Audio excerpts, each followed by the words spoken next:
আসসালামু আলাইকুম। প্রতিদিনের মতো আরেকটি ভিডিও নিয়ে চলে আসলাম। আশা করি সবাই ভালো আছেন।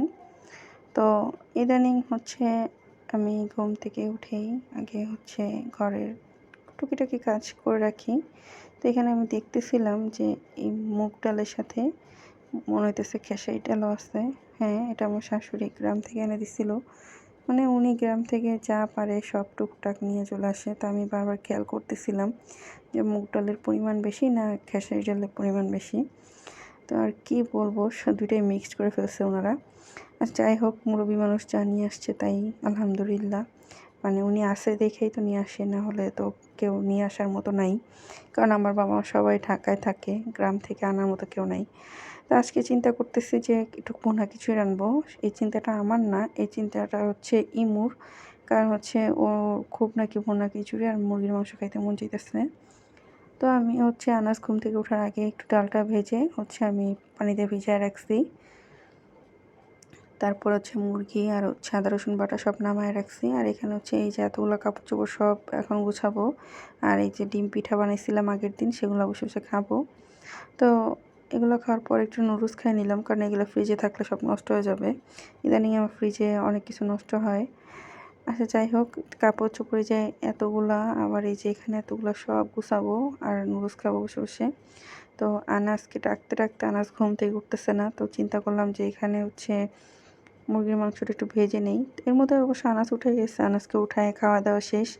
তো রান্না করতে করতে 2টা বেজে গেছে। তো মুরগিটা ভেজে তারপর আমি মাংস রান্না করব আর আলাদা একটু খিচুড়ি রান্না করব। তো এখানে আমি আগে থেকেই ডাল চাল সব একসাথে মিক্স করে ভিজায় রাখছি। এখন ধুয়ে রাখবো। তখন আমি কয়েকবার ধুয়ে রাখছি, কিন্তু আমার কাছে মনে হতেছে আরও ময়লা বের হবে। তাই আমি ভালো করে ধুয়ে নিতেছি। তো এগুলো ধুয়ে রাখার পরে আমি একটু পানি ঝরায় নিব। আর এখানে আমার মুরগির মাংসটা প্রায় ভাজা হয়ে গেছে। অনেকেই মুরগির মাংস ভাজা রান্না করে, আবার অনেকেই এমনি রান্না করতে পছন্দ করে। তো আমাদের বাসায় মুরগির মাংস ভাজিয়ে রান্না করা হয়। তাহলে মুরগিটা একটু শক্ত শক্ত লাগে, আর না হলে ফার্মের মুরগিটা কেমন ফ্যাস ফ্যাস লাগে। আমি জানি না কেমন, মানে আমার কাছে যেটা মনে হলো আমি সেটাই বললাম। তো আমি এখানে মুরগির জন্য ওই কড়াইতেই পেঁয়াজটা ভেজে নিতেছি। আর এখানে আদা রসুন বাটা দিব।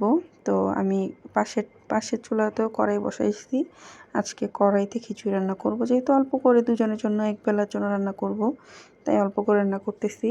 তো এখানে আমার মুরগিটা কষানো হয়ে গেছে, কিন্তু আমি এখনও পর্যন্ত মুরগির মশলা দিতে পারতেছি না। মানে লবঙ্গ এলাচ এগুলো একটু বেটে দিব, না হলে স্মেল হয় না।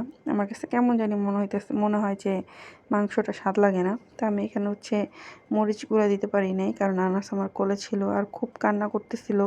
আজকে আর একটু মাইর দিছি যে তুমি রান্না করতে আসলে ও এসে চুলার মধ্যে আঙুল ঢুকায় দেয়। মানে ও ফাঁকতালে খুব দুষ্টামি করে। তো ওরে আবার একটু বুঝায় শোনায় খেলনা দিয়ে আসছি। তো এখানে আমি মশলাটা বাইটা মুরগিতে দিয়ে দিব। তো এই যে আমার খিচুড়ি হয়ে গেছে প্রায়। এখন এটা আমি দমে দিয়ে দিব ঢাকনা দিয়ে। আর এখানে আমি মুরগিটাও মশলা দিছি লাস্টে, যে জিরা লবঙ্গ এলাচ এগুলো দিছি। তো একটু ঢেকে দিছি যেন স্মেলটা মুরগির মধ্যেই থাকে। আমি কখনোই তরকারি ওরকম ঢাকি না, কারণ যখন মশলা কষায় নেই তখন ওরকম থাকে তাই। তো এই যে আমার তরকারিটা প্রায় হয়ে গেছে, শেষ রান্না। এখন আমি চুলা বন্ধ করে দিব। তো আমি সাইড দিয়ে দেখতেছি ঝোলটা কি পারফেক্ট আছে কি না। দেখলাম যে হ্যাঁ, ঝোলটা পারফেক্ট আছে। তো তরকারি সব রান্না করতে করতে আমার গোসল টোসল আনাসের গোসল সব শেষ। এখন শুধু আমি আনাসকে খাওয়ানোর পরে লাঞ্চ করব। তো এখানে মুরগির তরকারিটা ঢেকে দিলাম। আর এখানে আমি আমার খিচুড়িটা দেখলাম। আর খিচুড়ি তো মানে হয়েই গেছে তখন, তারপরেও একটু চুলায় রাখছিলাম যেন গরম থাকে। তো এক হাতে তো আর খিচুড়ি নাড়াচাড়া করা যায় না, তাই আমি 2 হাতে নাড়াচাড়া করতেছিলাম পরে। তো এখানে আমি একটু সালাদ করে নিচ্ছি। আসলে আমার সব সময় সালাদ লাগে। তো কালকে যখন ইমু বাজারই করে নাই, শুধু শসা টমেটো আর মানে লেবু নিয়ে আসছে, তখন জিজ্ঞেস করতেছিলাম কেন এগুলো আনছো, বাজার কই। পরে বলতেছে পরের দিন মানে আগামীকালকে রান্না করবা খিচুড়ি আর মাংস, তাই তোমার জন্য সালাদ নিয়ে আসছি, সালাদের আইটেম নিয়ে আসছি। মানে ও সবসময় জানে যে সালাদ ছাড়া আসলে আমি মাংসই খেতে পারি না। তো এই জন্য সবসময় মনে করে নিয়ে আসে। তো এই যে ভুনা খিচুড়ি আর হচ্ছে মুরগির মাংসটা খুবই মজা হয়েছে খাইতে। তো আমি এখানে খাইতেছি বসে বসে, আনাস চলে আসছে। তাই আনাসটা একটু একটু হচ্ছে আমার সাথে সাথে দিচ্ছে, কিন্তু খায় না, সবসময় মুখে থেকে ফালায় দেয় আর ওগুলো পরে হচ্ছে হাতে নিয়ে খেলে।